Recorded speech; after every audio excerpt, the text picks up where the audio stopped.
ప్రియమైన వాళ్ళారా, ప్రభుని యేసుక్రీస్తు నామమున మీ అందరికీ ఈ యొక్క ఉదయకాల సమయంలో నా హృదయపూర్వక వందనాలు తెలుపుకుంటున్నాను. ఈ రోజంతా కూడా మీరు చేయబోయే అన్ని విషయాల్లో దేవుని హస్తము మీకు తోడుండి మిమ్మల్ని నడిపించును గాక. పిల్లరా, ఒక వచనాన్ని మనము చదువుకుందాము. యాకోబు పత్రిక 4వ అధ్యాయము 8వ వచనం ఇలా చెప్పుచుంది, దేవుని యొద్దకు రండి, అప్పుడు ఆయన మీ యొద్దకు వచ్చును అనేటువంటి మాటను ఇక్కడ మనం చదువుతున్నాం. ప్రియులరా, దీని మాట ఏంటి? దీనికి అర్థం, ఈ మాటకు అర్థం ఏంటంటే ప్రియులరా, మనము దేవుని దగ్గరికి మనము చేరినప్పుడు ఆయన మన యొద్దకు చేరేటువంటి దేవుడిగా ఉంటున్నాడు. కొన్నిసార్లు మనము ప్రార్థనను విడిచిపెడుతున్నాము, సంఘం యొక్క ఐక్యతను మనం విడిచిపెడుతున్నాము, అప్పుడు మనం దేవునికి దూరంగా అవుతున్నాము అని అర్థం అండి. ఈ యొక్క వాక్యం చదివినప్పుడు నాకు లూకా సువార్త 13వ అధ్యాయంలో 10వ వచనం నుండి ఒక స్త్రీని గురించి చెప్పబడి ఉంది. ఆ స్త్రీ నాకు గుర్తొచ్చింది. ఈరోజు ఆ స్త్రీని గురించి మనము ధ్యానించుకుందామండి. లూకా సువార్త 13వ అధ్యాయము 10వ వచనంలో ఒక స్త్రీని మనం చూస్తున్నామండి. 10వ వచనం నుండి ఒక స్త్రీ ఉంది, ఆమెకి దయ్యం పట్టుంది. ఆ దయ్యం ఆమెను బలహీనపరుస్తుంది. ఎన్ని సంవత్సరాలంటే దాదాపు 18 సంవత్సరాలు ఆమె చక్కగా నిలవలేని ఆమె గూనురాలుగా ఉంది. దాదాపు 18 సంవత్సరాలు ఆమెని సాతానుడు ఇబ్బంది పెడుతున్నాడు. కానీ ఆశ్చర్యమైనటువంటి విషయం ఏంటంటే ప్రియులారా, ఆమె ఆ బలహీనతతోనే, ఆ సాతాను యొక్క పోరాటముతోనే ఆమె దేవుని యొక్క మందిరానికి వచ్చింది. ఆ సమాజ మందిరానికి ఆమె వచ్చినట్లుగా మనం అక్కడ చూస్తున్నాం. ప్రియులారా, చూడండి, కొన్నిసార్లు మనకి చిన్న చిన్న బలహీనతలు వచ్చినప్పుడు మనము సంఘాన్ని మనం మర్చిపోతాము, సంఘానికి వెళ్ళడం, చర్చికి వెళ్ళడం మర్చిపోతాము.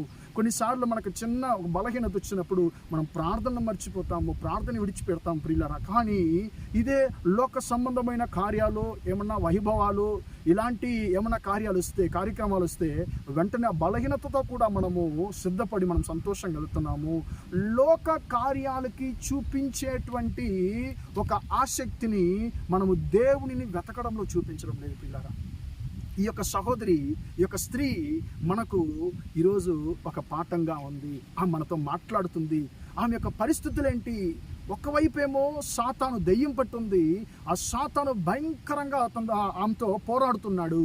ఆ సాతాను యొక్క పోరాటము దేవుని మీద ఆమెకున్నటువంటి ఆసక్తిని తగ్గించలేకపోయింది, అది ఆపలేకపోయింది.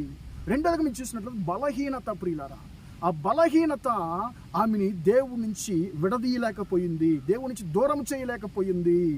మూడవదిగా ఆ బలహీనత వల్ల కలిగినటువంటి హేళన.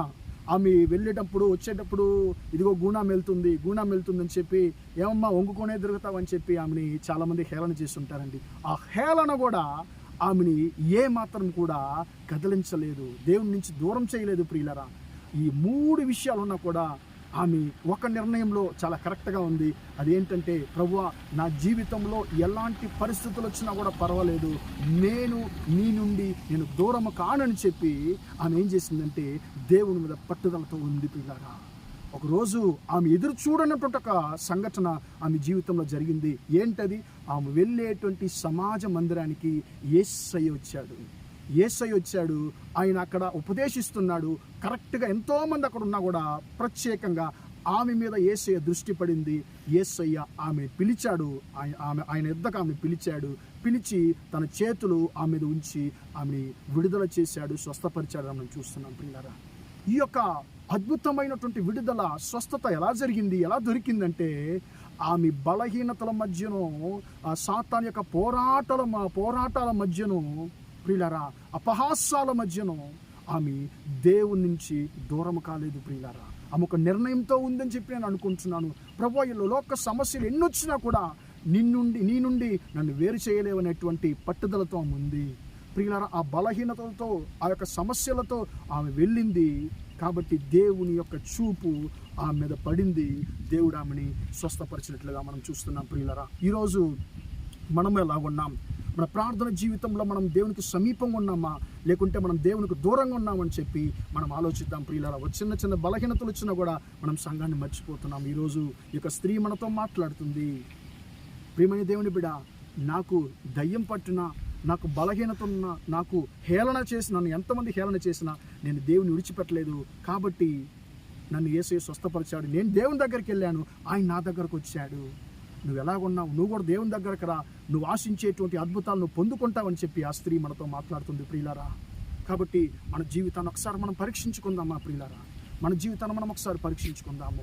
మన జీవితంలో మనం దేవునికి దూరంగా ఉన్నామా లేకుంటే సమీపంగా ఉన్నామని చెప్పి మనము ఒక్కసారి మన జీవితాన్ని మనం పరీక్షించుకుందాం. మన ప్రార్థనా జీవితము ఒకవేళ తగ్గి ఉంటే ప్రియులారా మనం దేవునికి దూరంగా ఉన్నామనేటువంటి అర్థము. మనం దేవునికి దూరము కాంగా మన జీవితంలో సమస్యలు ప్రతిరోజు ఎక్కువ అవుతాయి. కాబట్టి ప్రియులారా మనము దేవునికి మనము దగ్గర అవుదాము. దేవుడిచ్చేటువంటి ఆశీర్వాదాలను మనం పొందుకుందాం. ప్రార్థన చేద్దామా? ప్రేమగల మా తండ్రి, దయగల దేవా, ఇంతవరకు తండ్రి మీ బిడ్డల తండ్రి యొక్క మాటలు విన్నా మీ బిడ్డలు మీరు దీవించండి, ఆశీర్వదించండి. యేసు నామములో యేసయ్యా స్తోత్రం తండ్రి. దేవుని యొద్దకు రండి అప్పుడు ఆయన మీ యొద్దకు వచ్చిన మాట ప్రకారం తండ్రి ఆ స్త్రీ తన బలహీనతల మధ్య, పోరాటాల మధ్య తండ్రి, హేళన మధ్యలో కూడా తండ్రి యేసయ్యా నిన్ను వదిలిపెట్టకుండా నీ దగ్గరకు వచ్చింది, నీ సన్నిధిని వెతికినట్లు తండ్రి మా జీవితంలో కూడా తండ్రి మేము నిన్ను వెతకడానికి కృప దయచేయండి తండ్రి. ఆ యొక్క స్త్రీ ఆ యొక్క అద్భుతాన్ని పొందుకోవడానికి 18 సంవత్సరాలు తండ్రి ఆమె కనిపెట్టుకుని ఉంది తండ్రి, విశ్వాసంతో ఉంది తండ్రి.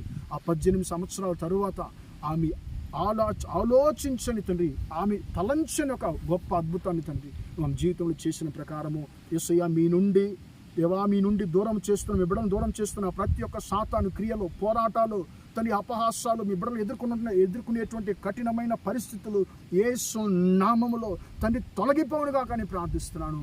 ప్రభువా మీ బిడ్డలు ఆశించేటువంటి, ఇష్టపడేటువంటి అద్భుతము, స్వస్థత తండ్రి, విడుదల ఇప్పుడే మీ బిడ్డలకు దొరుకునుగా కానీ ప్రార్థిస్తున్నాను.